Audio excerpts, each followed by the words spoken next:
What's up, guys? Skippy Africanus here, and in about a few days from now, we'll be going to the Superstition Mystery Mountain 3-gun match, a fairly big $400 match, a whole 3-day event and all that. Normally, I don't do videos going over, like, various kits that I'm going to run for, certain matches, but I figure for such a big match, why not go over, the kit that I'm going to run. And the footage for that match, normally I post it in chronological order, and it's back by a few months, but I'll probably, if I get around to editing it, I'll make it posted, next Wednesday or whenever, sooner than it should be, or will be normally posted for match footage. But anyways, here we have the kit. For rifle, we're gonna go with, main boring AR, though I say that, but this is a weird gun that I need to do a video on in and of itself, because it's one of those things, the more and more, you look at it, it just gets weirder. It's also pretty cool because it's, super lightweight, while at the same time having, almost no recoil. So it's definitely fun to shoot. I'm not an AR guy myself. I think they're pretty boring, except for, my 10-inch 458 SOCOM SBR and then my M16A1 clone. Other than that, I usually think they're boring, and actually, I would prefer to run my AUG.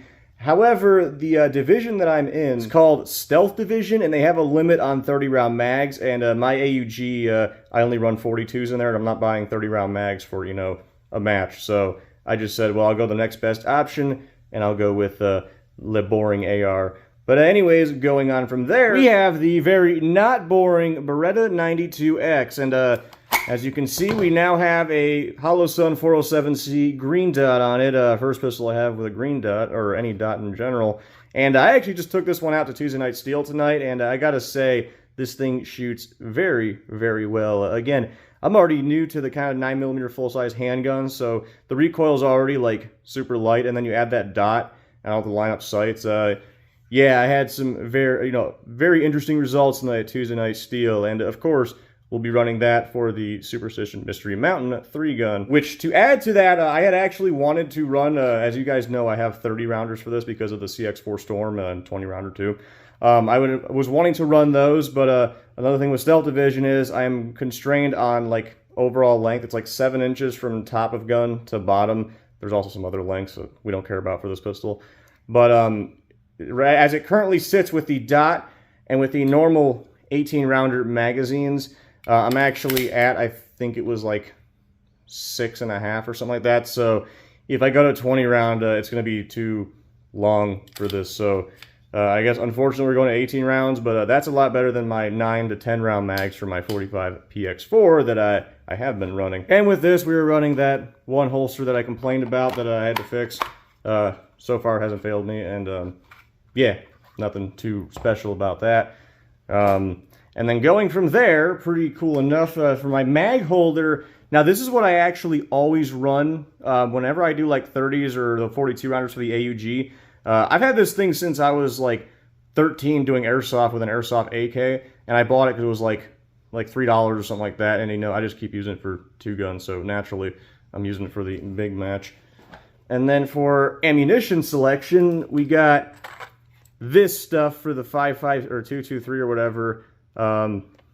The brand name was something else. I don't know, the box looks like that. But most importantly, we have it on clips, which it doesn't come like that. I have just a ton of clips laying around, and I'll load all my mags and then store the rest on clips, because it's very handy when you have to reload mags after a stage to just, rather than singly load them, you just take a clip and, push them all in. So I highly recommend, bringing some stripper clips along for your shooting endeavors. And then, of course, we got the goated MogTech, as I call it. That's what I always run through my CX4, so naturally I just bought it for the pistol. Figure it hasn't failed me yet, so, against 9mm, it's probably not going to fail. But, yeah, and then last but not least, we got the, really cool Italian Vegetato overshirt.